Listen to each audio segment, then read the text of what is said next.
The A-36 Apache was a dive bomber based on the P-51 Mustang. This is an accurate miniatures kit that I got from a friend.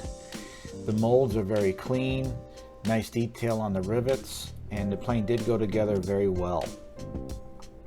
Here we're looking at the cockpit floor and the flight yoke, and these are the cockpit details. I was very impressed again with the amount of detail on this plane.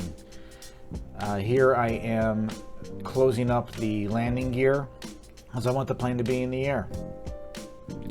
Here are the bombs, the bomb mounting points, and the fact that you have to put the winglets on the bombs themselves. This is my setup to do the paint so I can get a nice flat coat. And as you can see, the paint lays down very well. Look at that. I love that. Now I'm doing some silver dry brushing to get that old look. Did the same thing on the flight yoke. This is the battery and the radio setup and an O2 tank, I believe. The other part of the radio setup that goes in the back. Here's the floor with some cabling coloring put on. And there's the cockpit details that are all painted up and weathered. Now this is interesting. It's a clear cockpit bezel, and you're supposed to flood black on everywhere but the dials. As you can see here, the dials are all kept clear, and then the rest of the cockpit bezel is painted black, and a decal is put on the back of the clear piece, so the decal shines through the places that do not have paint. It's a wonderful process. I really liked it. And then I finished the cockpit dials with some red details and all that. Here I am working on the seat, and I decided to try making my own seat belts in Corel Draw and printing them out and cutting them out. As you can see, it came out pretty well. It's not bad for a home effort. And then I realized, hey, this plane's going to be up in the air and there's going to be a pilot in the seat, so seat belts are kind of moot. Moving on, I had to put the fuselage together, and that means putting all the cockpit details in. And look at how wonderful those gauges look. Too bad no one's going to see them. Anyhow, there's the seat with the seat belts. The fuselage of the plane went together very well. I was very impressed with the mold lines on this kit. I did have my oopsie with the thin glue that I use and a fingerprint, but I was able to sand that out later on. It's just more work. So here's the plane body coming together. I scuffed up the surface so it's ready to receive primer.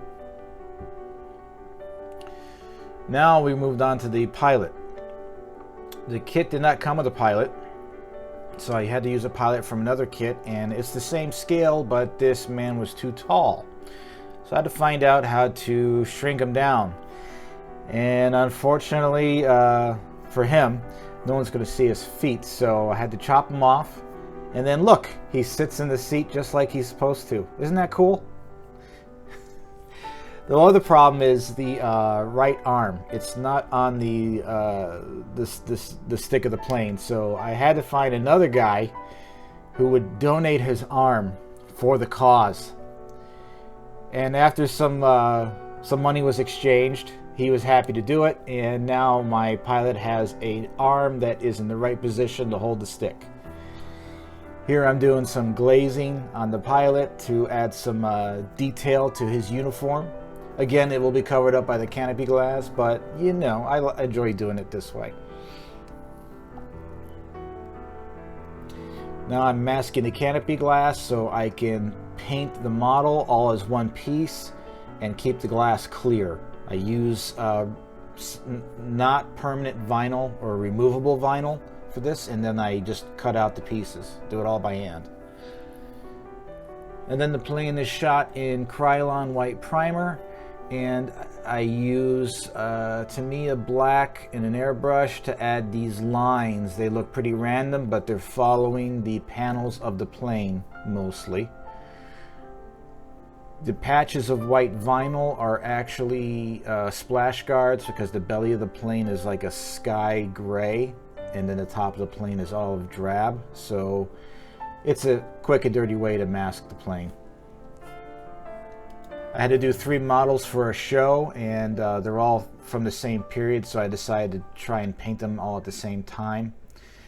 Moving on to the A36, I was adding weathering to the plane, and I had a bit of a oopsie on the cockpit, but I think I recovered from it. It's just, it looks a little more grimy than I wanted it to.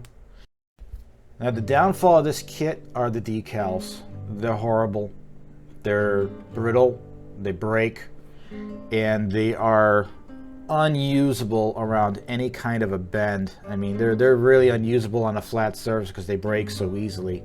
As you can see in these pictures, it took a lot of patience to put the rundles down in several pieces. The yellow stripes were useless. I tried to make them work because I'm stubborn, and it really turned into a problem for me later on. So here's the plane with the decals on, and it's glossed, and I've got to put those stripes on, and I'm real nervous about it. So I put some thought into it, and I said, oh, I'll just primer the stripes with the white primer I always use, not realizing that the gloss I put down is going to react with it. And there you go. Now I've got cracks. So I went from one mistake to another. And this is for a build that's due for a model show in probably, what was it, 2 or 3 days from that point. So I decided to try and clean it with rubbing alcohol, which will strip that primer, and it should strip the clear coat underneath. Unfortunately, it did bleed through my tape, so I started to get all these white lines. But you can't freak out. There's a time crunch here. I did not have any time to strip this down, and I don't think I would have anyway. It's an old plane. It's supposed to be a war plane. It's supposed to be dirty and have problems, so I decided to roll with it. So I reprimed those stripes, and then I put the Tamiya yellow on top of it, and that looks good. I decided to clean up the stripe on the tail and let it be. Next, I had to make use of the gloss coat that's on the plane, and that is to allow the enamel black wash to work on the rivets and the grooves. It just flows. And then you just clean it up, and then you shoot the plane in a matte finish, and you are pretty much done. I just put it on a plastic rod that I bent with some heat, and this bird is in the air and part of a small vignette that I put together. All these models represent planes and vehicles from that time period, and they're all painted with the same Tamiya olive drab, and they're all weathered. And I really want to say thank you for watching this video, and I hope you guys liked it. Maybe you learned something about keeping cool under pressure, or maybe you have a better way to tackle the problem that I ran into. I'd love to hear about it. Let me know if you think this was a good build, or what you would have done differently.